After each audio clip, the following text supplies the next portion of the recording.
Hello friends. सो ये new video है जो कि बीपीएससी, जेपीएससी, यूपीपीएससी सभी में इम्पोर्टेंट होगा। और यह घटनाक्रम सामान्य विज्ञान का जो पूर्वालोकन सामान्य अध्ययन आता है ना, उससे लिया गया क्वेश्चन है। ये 1990 से लेकर 2021 तक के सारे प्रश्न पत्र इसमें शामिल होंगे। ठीक है, सो हम लोग शुरू करते हैं। फर्स्ट क्वेश्चन है, संवहन द्वारा ऊष्मा का स्थानांतरण हो सकता है। बताइए क्या होगा। संवहन द्वारा ऊष्मा का स्थानांतरण कैसे होता है। देखिए, संवहन द्वारा ऊष्मा का स्थानांतरण जो है ये गैस और द्रव से होता है, निर्वात में नहीं होता। याद रखिएगा, ऊष्मा का स्थानांतरण निर्वात में नहीं होता है। ठीक है, नेक्स्ट क्वेश्चन क्या है। देखिए, ऊष्मा का स्थानांतरण केवल द्रवों तथा गैसों में होता है। ठीक है, नेक्स्ट क्वेश्चन, 100 डिग्री सेल्सियस की वाष्प द्वारा उत्पन्न जलन उसी ताप के पानी द्वारा उत्पन्न जलन से अधिक गंभीर होती है। क्योंकि वाष्प द्वारा अधिक ऊष्मा दी जाती है। सीधी बात है, वाष्प में जो है गुप्त ऊष्मा रहता है। अगर गुप्त ऊष्मा रहेगा तो वो भी आंसर होगा, गुप्त ऊष्मा। ठीक है, नेक्स्ट क्वेश्चन क्या है। भाप से अधिक जलता है अपेक्षाकृत उबलते जल से, क्योंकि सेम टू सेम वही। देखिए यहाँ पर गुप्त ऊष्मा लिखा हुआ है आंसर।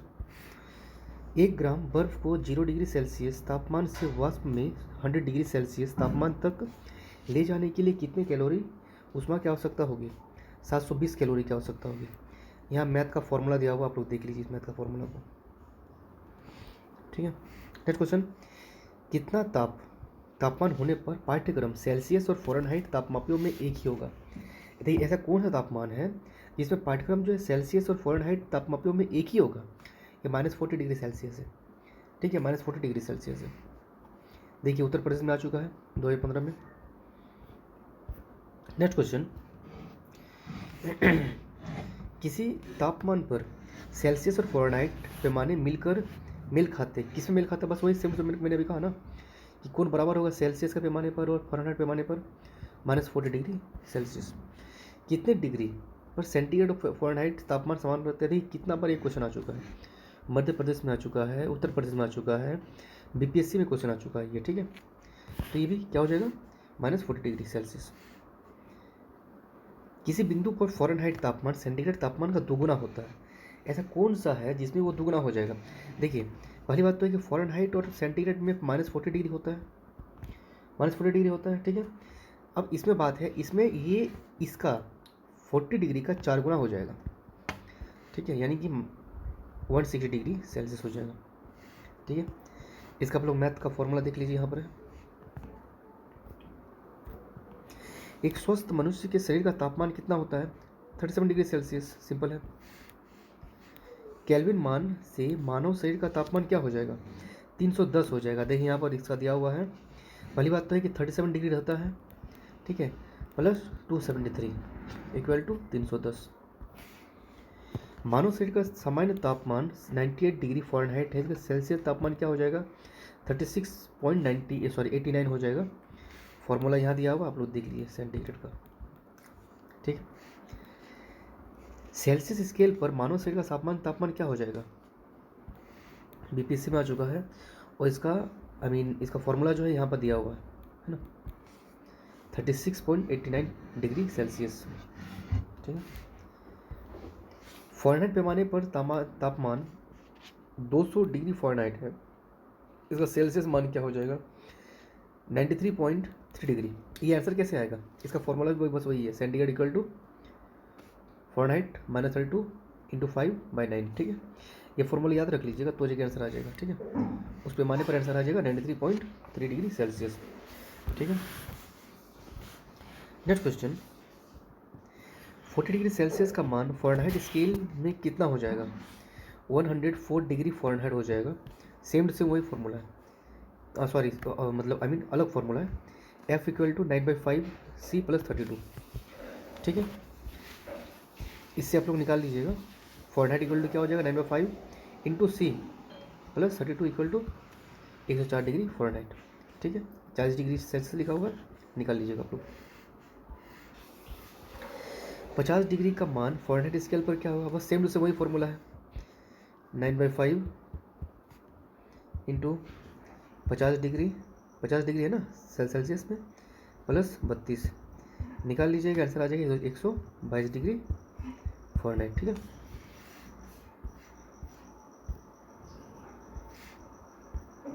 देखिए इसका जो है ये सेम टू सेम यही है। आई मीन जो मैंने अभी कहा ना 9/5 वाला, ये 9/5 इंटू सी प्लस 32, बस वही है। इसका मतलब क्वेश्चन ये कह रहा है एफ तथा सी का संबंध क्या होगा, बस इसका फॉर्मूला यही है। आई मीन जो फॉर्मूला है उसी फॉर्मूला को उतार देना इसमें। ठीक है, जो सही फॉर्मूला है। ठंडे देशों में पारा के स्थान पर अल्कोहल को तापमापित दरों के रूप में वरीयता दी जाती है, क्योंकि देखिए अल्कोहल का जो द्रवणांक होता है वो निम्नतर होता है, इसलिए ठंडे प्रदेशों में पारा के स्थान पर अल्कोहल को तापमापित दरों में यूज किया। थर्मोमीटर देखे है ना, थर्मोमीटर होता है, थर्मोमीटर में पारा का यूज होता है ना, लेकिन ठंडे प्रदेशों में जो अल्कोहल का यूज होता है। ठीक है, स्वचालित इंजनों हेतु निम्नलिखित में से कौन सा एक हिमरोधी के तौर पर प्रयुक्त होता है? एथिलीन ग्लाइकोल यूज होता है। ठीक है, एक सेकंड में पॉज करता है इसको। सो देखिए स्वचालित इंजन जो होता है ना, ठंडे प्रदेशों में जो इंजनों का यूज होता है, तो ठंडे प्रदेशों में जो इंजन होता है उसको हिमरोधी बनाने के लिए, यानी कि वो इंजन में हिम जम न जाए, इसलिए कौन सा यूज होता है उसको कहते हैं एथिलीन ग्लाइकोल का यूज होता है। ठीक, नेक्स्ट क्वेश्चन, परम शून्य ताप क्या है बताइए। देखिए परम शून्य ताप जो है ये आई मीन इसको जो है न्यूनतम संभव तापमान होता है। ठीक है ना, सबसे न्यूनतम सॉरी सॉरी सबसे न्यूनतम, और देखिए सबसे न्यूनतम पृथ्वी पर -2273 डिग्री आई मीन 0.15 डिग्री परिभाषित किया गया। ठीक है, माइनस आई मीन सबसे जो कम से कम होना चाहिए। गर्म करने से विस्तारण क्या होगा, पदार्थ का घनत्व घट जाता है। गर्म करने से विस्तारण जो है पदार्थ का घनत्व घट जाता है। उत्तर प्रदेश में क्वेश्चन आ चुका है। जब बर्फ पिघलती है तब क्या होता है, देखिए इसका आयतन घट जाता है। जब बर्फ पिघलती है तो इसका आयतन घट जाता है। अच्छा ये डायग्राम वगैरह है, इसको आप लोग देख लीजिएगा। थर्मोस्टेट का प्रयोजन क्या होता है, हाँ सामान्य आई मीन तापमान को नापना होता है। थर्मोस्टेट मतलब वही आई मीन जो थर्मोमीटर जो होता है बस उसी टाइप का होता है। ठीक है, तापमान को नियंत्रण करने के लिए, स्थिर करने के लिए उसका यूज होता है। थर्मोस्टेट संबंधित है तापमान से। थर्मोस्टेट तापमान से, देखिए कितना और क्वेश्चन आ चुका है यूपीएससी में। ठीक है, यहाँ पे देखिए यूपीएससी में आ चुका है क्वेश्चन, यूपीएससी में आ चुका है क्वेश्चन। ताप स्थायी टेम्परेचर नापने के लिए होता है, छत्तीसगढ़ पीसीएस में आ चुका है। ठीक है, नेक्स्ट क्वेश्चन, रेफ्रिजरेटर में थर्मोस्टेट का कार्य क्या होता है, एक समान ताप को बनाए रखना होता है। रेफ्रिजरेटर में खाद्य पदार्थ ताज़ा रखने हेतु सुरक्षित तापमान क्या है, -4 डिग्री सेल्सियस होता है। ठीक है, एक सीले, जब सीले बिस्कुट को थोड़ी देर के लिए फ्रिज के अंदर रखा जाता है तो कुरकुरे हो जाता है, ऐसा क्यों होता है। देखिए फ्रिज के अंदर आर्द्रता कम होता है, इसलिए अतिरिक्त नमी अवशोषित हो जाती है। बिस्कुट में जो अतिरिक्त नमी होता है उसको अवशोषित कर लेता है, इस कारण से वो कुरकुरा हो जाता है। ठीक है, बर्फ का टुकड़ा पेय को ठंडा बना देता है, हाँ कौन बना देता है, पेय को ठंडा बनाता है। ठीक है, क्योंकि कारण ये है कि बर्फ पिघलने के लिए पेय से गुप्त ऊष्मा लेता है। देखिए बर्फ जो पिघलता है तो पेय से क्या क्या लेता है, वो जो गुप्त ऊष्मा होता है उसमें जो एनर्जी होता है उसको वो ले लेता है, जिससे पेय ठंडा हो जाता है। हाँ दोनों सही हो जाएगा। ठीक है, बड़े शीतगृह षड्यंत्र प्रशीतक के रूप में अमोनिया का उपयोग करते हैं, जबकि घरेलू प्रशीतक क्लोरोफॉर्म का यूज करता है। हाँ देखिए बड़ा जो रेफ्रिजरेटर जहाँ पर आलू वगैरह आई मीन आलू प्याज सब्जियों को जो भंडारित कर रखा जाता है शीतगृह में, वहाँ अमोनिया का यूज होता है। और घरों में जो रेफ्रिजरेटर होता है अपना एसी हो गया या फिर आपका फ्रिज हो गया, उसमें क्लोरोफॉर्म कार्बन का यूज होता है, सीएफसी का यूज होता है। सही है, अमोनिया को कम दाब नहीं होगा, यहाँ पर उच्च दाब हो जाएगा, गलत हो गया ये। तो ये सही है, बी आर गलत है। ठीक है, ऐसा इसका सी हो जाएगा। यदि फ्रीजर पर बर्फ इकट्ठी होती है तो रेफ्रिजरेटर में शीतलन पूरी तरह से प्रभावित हो सकता है। हाँ भाई हो तो सकता है, बर्फ अगर ज़्यादा इकट्ठा हो जाए तो, क्योंकि बर्फ एक दुर्बल चालक है। हाँ दुर्बल चालक भी है बर्फ। ठीक है, तो इसका आंसर ए हो जाएगा। एक सेकंड, ये हाँ ठीक हो जाएगा इसका आंसर। कृष्ण छिद्र, कृष्ण छिद्र मतलब होता है कि black hole. Black hole, black hole एक खगोलीय अस्तित्व है जिसे दूरबीन से नहीं देखा जा सकता है।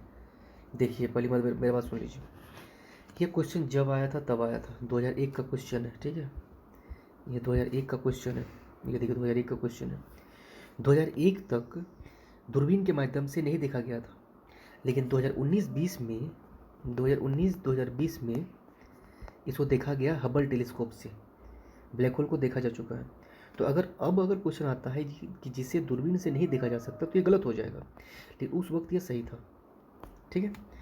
कृष्ण छिद्र पर गुरुत्वाकर्षण बहुत प्रबल होता है, हाँ बहुत ज़्यादा होता है, और ये प्रकाश को भी बचकर नहीं निकलने देता है। तो उस दौरान अगर ऐसा क्वेश्चन था तो ये ए होता, लेकिन आज अगर ये क्वेश्चन आता तो ये क्वेश्चन आंसर हो जाता डी। ए गलत है परंतु आर सही है, क्योंकि ब्लैक होल को देखा जा चुका है, ठीक है। अच्छा, ब्लैक होल थ्योरी किसने दिया था बताइए तो, ब्लैक होल की थ्योरी किसने दिया था?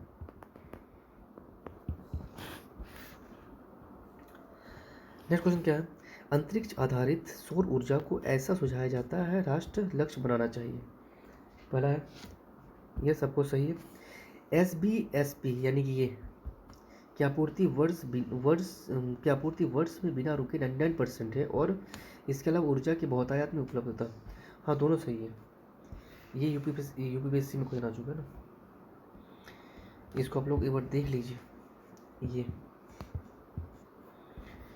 नेक्स्ट क्वेश्चन, शीशे की छड़ जब भाप में रखी जाती है इसकी लंबाई बढ़ जाती है, उसकी चौड़ाई क्या रहता है? उसकी चौड़ाई बढ़ेगा, सीधी बात है। शीशा का छड़ का लंबाई जब बढ़ेगा तो उसकी चौड़ाई भी तो बढ़ जाएगा। इसको आप लोग देख लीजिए खुद से, IAS में आ चुका है। ऐसा क्वेश्चन नहीं आएगा हालांकि, ऐसा अच्छा ऐसा भी क्वेश्चन नहीं आएगा।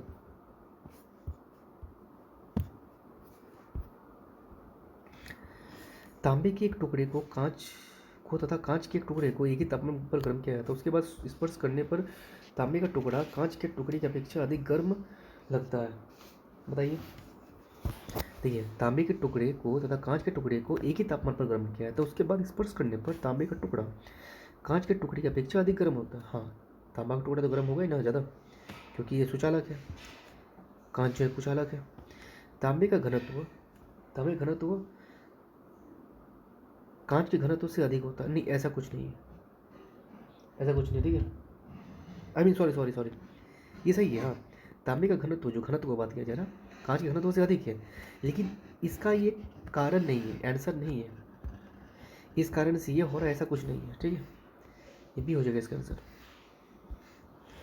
ठंड के दिनों में लोहे के गुटके तथा लकड़ी के गुटके को प्रातः काल में छुआ जाए तो लोहे का गुटका ठंड लगता है, क्योंकि ये सुचालक होता है, सीधी बात है।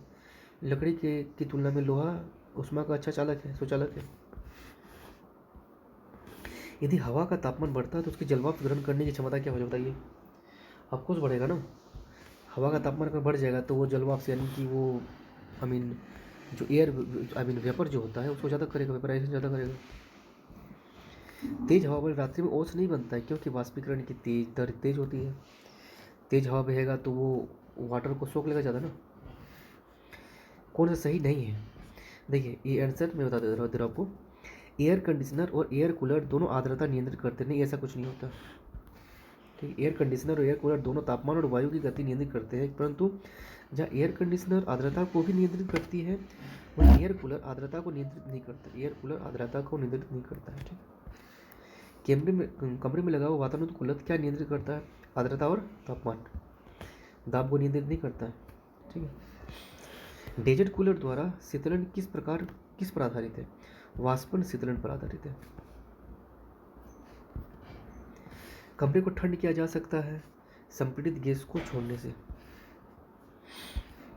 निम्नलिखित अवस्थाओं में से किसमें गीले कपड़े जल्दी सूख जाएंगे? देखिए 20% आर्द्रता कम रहेगा और तापमान ज़्यादा रहेगा तब सूख जाएगा। जब पानी में नमक मिलाया जाता है, 47 का आंसर क्वेश्चन है, तो निम्नलिखित में से कौन सा परिवर्तन होता है? देखिए इसका क्वथनांक बढ़ जाएगा, पहली बात है, और जमाव बिंदु घट जाएगा। समुद्र के पानी में नमक होता है, इस वजह से ज़्यादा वो जमता नहीं है, बस उसका आंसर ये है, ठीक है। जब पानी को साधारण नमक मिलाया जाता है तो पानी की क्वथनांक बिंदु और हिमांक बिंदु क्या हो जाएगा? देखिए ये क्रमशः बढ़ेगा और फिर घट जाएगा। ऊंचाई वाले स्थानों में भोजन पकाने के लिए उसमें नमक मिलाया जाता है, ठीक है, अफकोर्स मिलाया जाता है। ऊंचाई वाले स्थानों में तापमान कम होता है, हाँ तापमान कम होता है इसलिए, तो इसलिए नहीं मिलाया जाता है। ऊंचाई वाले स्थानों में तापमान कम होता है इसलिए ये ऐसा कुछ नहीं होता है। तो ए और आर दोनों सत्य हैं, लेकिन आर ए की सही व्याख्या नहीं है। थर्मस बोतल में पेय पदार्थ को कुछ समय तक उसी ताप पर रखने के लिए उसकी दीवारों पर निम्न में से कौन सी परत चढ़ाया जाता है? देखिए थर्मस का बोतल में कौन सा परत होता है? इसका रजत परत होता है, इस कारण से वो गर्म रहता है पानी, ठीक है। थर्मस फ्लास्क में लंबे समय तक तरल गर्म या ठंडा रहता है क्योंकि उष्मा की कोई हानि अथवा प्राप्ति नहीं होती है। ये और दोनों हो जाएगा, यानी संचालन भी हो जाएगा, संवहन विकिरण दोनों हो जाएगा। 2019 में आ चुका है। गर्मियों में सफ़ेद कपड़े पहनना ज़्यादा आरामदेह होता है, ऐसा क्यों है बताइए? गर्मियों में सफ़ेद कपड़े पहनना आरामदेह इसलिए होता है कि क्योंकि देखिए मान लीजिए कि अगर आप सफ़ेद कपड़े पहनिएगा तो वह अपने अपने ऊपर पड़ने वाली सारी ऊष्मा को परिवर्तित कर देती है। यानी कि वो देखिए अगर ब्लैक कपड़ा रहेगा तो अवशोषित कर लेगा, अगर वो वाइट कपड़ा रहेगा तो वो आएगा और रिटर्न चला जाएगा, अवशोषित परावर्तित हो जाएगा, ठीक है, हो जाएगा सर। नेक्स्ट क्वेश्चन क्या है? श्वेत वस्त्र काले वस्त्र का भीतर ठंडे होते हैं क्योंकि वे संपूर्ण प्रकाश को परावर्तित कर देता है। जाड़ों में पहनने वाले हम सफ़ेद कपड़ों को वरीयता देते हैं, बताइए क्या होना चाहिए इसका आंसर? नेक्स्ट क्या है? सफ़ेद कपड़े उष्मा के अच्छे परावर्ती होते हैं, देखिए ये तो सही है, लेकिन जाड़ों में पहनने के लिए हम सफ़ेद कपड़े को वरीयता नहीं देते हैं, ठीक है, ऐसा कुछ नहीं है, वरीयता नहीं देते हैं, है ना। हल्के रंगीन कपड़ों को गर्मी में वरीयता दी जाती है, हाँ दी जाती है। हल्के रंगीन कपड़े ऊष्मा को कम अवशोषित करते हैं, हाँ ये भी सही है, सीधी बात है, दोनों सही हो जाएगा, ए नंबर हो जाएगा आंसर इसका। पसीने का मुख्य उपयोग क्या होता है? शरीर के ताप को नियंत्रित करने के लिए इसका उपयोग होता है। देखिए त्वचा के छिद्र से गंदगी दूर करना ये भी होता है, शरीर में विष पदार्थ निकालने के लिए, हाँ ये भी होता है। बॉडी में अगर कुछ अनडाइजेस्ट अगर कुछ भी अगर है तो उसको निकाल देता है। शरीर में जल की मात्रा संतुलित करने में भी होता है, लेकिन मुख्य का बात किया जा रहा है तो मुख्य तापमान को नियंत्रित ही करता है। शरीर की सतह से संवेदन पसीना बहना द्वारा जल की हानि निर्भर करती है केवल वातावरण के ताप पर, केवल वातावरण की नमी पर, ताप और नमी दोनों हो जाएगा। गर्म मौसम में ठंडा चलाने से आराम महसूस होता है, बताइए क्यों क्यों क्यों मतलब होता होगा इसका आराम महसूस? हमारा पसीना जो होता है तेजी से वाष्पीकृत होता है, इस वजह से आराम महसूस होता है। मिट्टी के घड़े में निम्न में से किस क्रिया के कारण जल ठंडा रहता है? वाष्पीकरण के कारण से होता है। एक विशेष दिन व समय में शुरू होगा 40 डिग्री सेल्सियस शिमला में, अच्छा 1 मिनट, चूरू जगह का नाम है, चूरू प्लेस का नाम है किसी, ठीक है। शिमला में 24 डिग्री सेल्सियस तापमान था। सभी रूपों में समान धातु के 2 प्यालों में पानी चूरू में इतना और शिमला में इतना रखा गया। दोनों में से कौन सा प्याला कमरे के तापमान पर पहले एक सेकंड,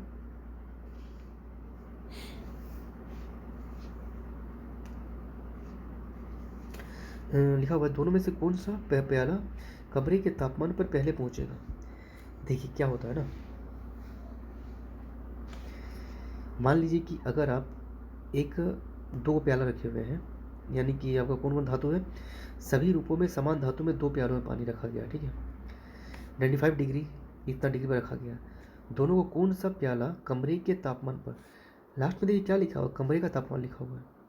भले आप शिमला में रहिए या फिर चूरू में रहिए, कोई फ़र्क नहीं पड़ता।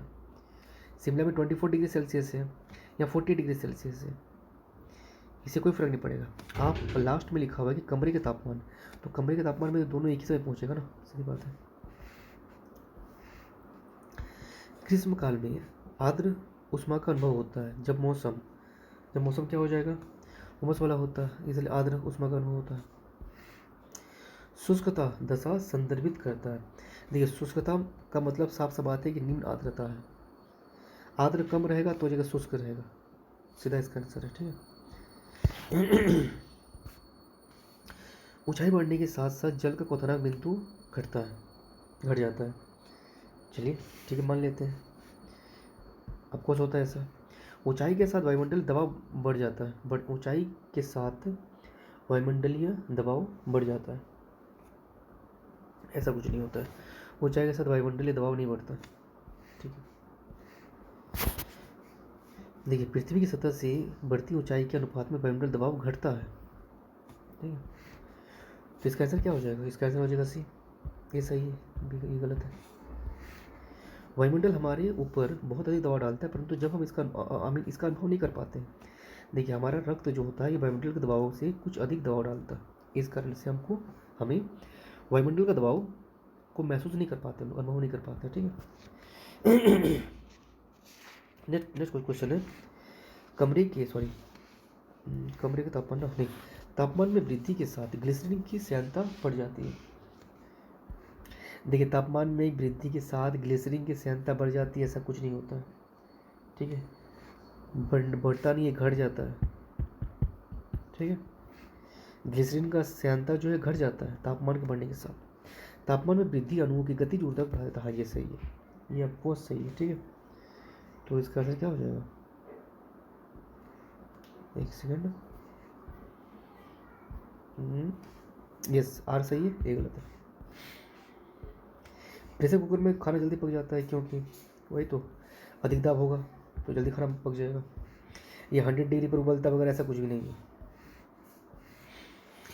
यही सेम टू सेम क्वेश्चन है। अधिक दाब के कारण प्रेशर कुकर में खाना से बन जाता है, क्यों? बस। ठीक है, सेम टू सेम क्वेश्चन और भी आया हुआ है प्रेशर कुकर वाला। नहीं कितना बार क्वेश्चन आ चुका है प्रेशर कुकर का। यूपी लोअर सब में आ चुका है, उत्तराखंड पीसीएस में आ चुका है, उत्तर प्रदेश में आ चुका है। ठीक है, और उत्तराखंड में भी आ चुका है। ठीक है, तो सेम क्वेश्चन वो वही है, उत्तर प्रदेश में आ चुका 2015 में। नेक्स्ट क्वेश्चन, प्रेशर कुकर में एबोनाइट का हत्था लगा होता है। प्रेशर कुकर में एबोनाइट का हत्था लगा होता है 71 नंबर पर ना। हाँ 71 नंबर पर। एबोनाइट मजबूत होता है। देखिए है दोनों सही, लेकिन इसका कोई कारण नहीं होता है। प्रेशर कुकर में एबोनाइट का हत्था लगा रहता है, एबोनाइट मजबूत होता है। मजबूत से मतलब क्या है? एबोनाइट मजबूत से कोई मतलब नहीं है। ठीक है, बात ये है कि उष्मा का कुछ अलग होता है। एबोनाइट जो है उष्मा का कुछ अलग होता है। जो प्रेशर कुकर का जो हैंडल होता है, अगर उसमें एबोनाइट नहीं लगा रहेगा तो वो उष्मा का स्विच अलग हो जाएगा, तभी वो गर्म लगेगा हम लोग को। एबोनाइट जो है उष्मा का कुछ अलग होता है, इसलिए ऐसा कुछ। ठीक है, प्रेशर कुकर के अंदर का उच्च तापमान निर्भर करेगा, किस पर निर्भर करेगा बताइए? देखिए ऊपर के छेद का क्षेत्रफल, उस पर रखा गया वजन पर। देखिए ये क्वेश्चन है ना, इस बार यूपीएससी में क्वेश्चन आ चुका है। ये सिर्फ ये यूपीएससी, प्रेशर कुकर के अंदर का उच्चतम ताप निर्भर करेगा, किस पर निर्भर करेगा? उस पर रखा गया वजन पर। जितना हार्ड रहेगा वो ताप उतना ज़्यादा रहेगा। ठीक है, उच्च ताप रहेगा। ठीक है, ये क्वेश्चन बस ये सेम सिर्फ ये ऑप्शन आया हुआ था। ये उत्तर प्रदेश यूपीएससी में क्वेश्चन आ चुका है। हल्के क्वेश्चन आते हैं कभी कभी। अच्छा और भी कुछ क्वेश्चन था क्या? अच्छा वही तो था, जब पानी को 0 डिग्री सेल्सियस से 100 डिग्री सेल्सियस पर गर्म किया जाता है तो आयतन क्या हो जाएगा? बस पहले घटेगा फिर बढ़ जाएगा। जल के आयतन में क्या परिवर्तन होगा यदि तापमान 9 डिग्री सेल्सियस से 3 डिग्री सेल्सियस कर दिया जाए? आयतन पहले घटेगा फिर बढ़ेगा। 100 डिग्री सेल्सियस तापमान पर भाप तथा 100 डिग्री सेल्सियस उबलते जल में ऊष्मा की मात्रा एक समान होती है। बताइए इसका क्या हो जाएगा? ये पता होना चाहिए आप लोगों को, ये आप लोगों को पता होना चाहिए। ठीक है, खैर भाप का बात किया जा रहा है, देख लीजिएगा। ये उबलता जल का बात किया जा रहा है और ऊष्मा का बात किया जा रहा है। क्या ऐसा है? भाप में ऊष्मा ज़्यादा रहेगा ना, एक समान कैसे हो जाएगा? बर्फ की संलग्न गुप्त ऊष्मा तो जल की वाष्पन गुप्त ऊष्मा बराबर होती है। कैसे बराबर हो जाएगा? जल का वाष्प का बात किया जा रहा है या संलग्न गुप्त ऊष्मा की बात किया जा रहा है, बराबर कैसे हो जाएगा? ये भी नहीं होगा, नहीं होगा ये। वातानुकूलन में कक्ष वायु में वाष्पित्र कुंडली में ऊष्मा का निष्कर्षण होता है। हाँ होता है। द्रवणित कुंडली पर ऊष्मा का निरसन होता है। हाँ ये भी होता है। ऐसा सिर्फ स्त्री हो जाएगा। देखिए ऐसा क्वेश्चन आता है, ठीक है, और आप लोगों को समझने की ज़रूरत है कि क्या भाप और उबलता उबलता जल का ऊष्मा एक होगा? कभी एक नहीं होगा, भाप का ज़्यादा हो जाएगा ना, पहले बताया गया था वो। जब किसी बोतल में पानी भरा जाता है और उसमें जमने के लिए दिया जाता है तो बोतल टूट जाता है, ऐसा क्यों होता है? पानी जमने पर फैल जाता है इसलिए। पानी से भरी डाट लगी बोतल जमने से टूट जाती है क्योंकि वही सेम क्वेश्चन आयतन बढ़ जाता है। जलीय गिलास में तैरता हुआ बर्फ का टुकड़ा जब पिघलता है तो पानी का स्तर क्या हो जाएगा? वही रहेगा ना, पानी का स्तर क्यों बढ़ेगा इसके साथ साथ? मेघ रहित रातों में तुलना में मेघाच्छन्न रातें अपेक्षाकृत गर्म होता है क्योंकि देखिए मेघ रहित रहित रातों में, साफ मेघ रहित रातों में मेघाच्छन्न रातों की अपेक्षाकृत गर्म होता है। ऐसा क्यों होता है? देखिए पृथ्वी से छोड़ी गई ऊष्मा को परावर्तित करता है, इसलिए ऐसा होता है। नेक्स्ट क्वेश्चन, बादल आच्छादित रातें, बस वही सेम टू सेम क्वेश्चन है। बादल पृथ्वी तथा हवा से ऊष्मा का विकिरण रोकते हैं, इस कारण से। शीत प्रकोष्ठ यानी कि शीत गृह की बात किया जा रहा है, जहाँ पर अनाजों को रखा जाता है। भंडारित फल अधिक समय तक चलता है क्योंकि श्वसन की दर घटा दी जाती है, कोई श्वसन नहीं होगा, इस वजह से ऐसा होता है। हाइड्रोजन से भरा हुआ पॉलीथीन का गुब्बारा पृथ्वी की स्थल से छोड़ा जाता है, वायुमंडल में ऊंचाई पर जाने से क्या हो जाएगा? बताइए क्या होगा? देखिए हाइड्रोजन जब रहेगा ना तो गुब्बारे का आमाप जो है वो बढ़ जाएगा, आमाप ही बढ़ जाएगा, ठीक है। वायु के घनत्व तो कम हो जाता है इसलिए गुब्बारे के आमाप में वृद्धि होगा, ठीक है। ऊनी वस्त्र हमें गर्म रखते हैं, हाँ, क्योंकि ऊनी रेशे एक विशेष प्रकार के प्रोटीन के बने होते हैं जो ऊष्मा के कुचालक होते हैं। बताइए क्या होगा इसका आंसर? देखिए ऊष्मा का कुचालक नहीं होता है, पहली बात तो ये है, सॉरी, ऊष्मा का कुचालक तो होता है लेकिन ये कोई सही नहीं है, ठीक है ना। ऊनी रेशे इस प्रकार के प्रोटीन के बने होते हैं जो ऊष्मा के कुचालक होते हैं, ऐसा कुछ नहीं है, ठीक है।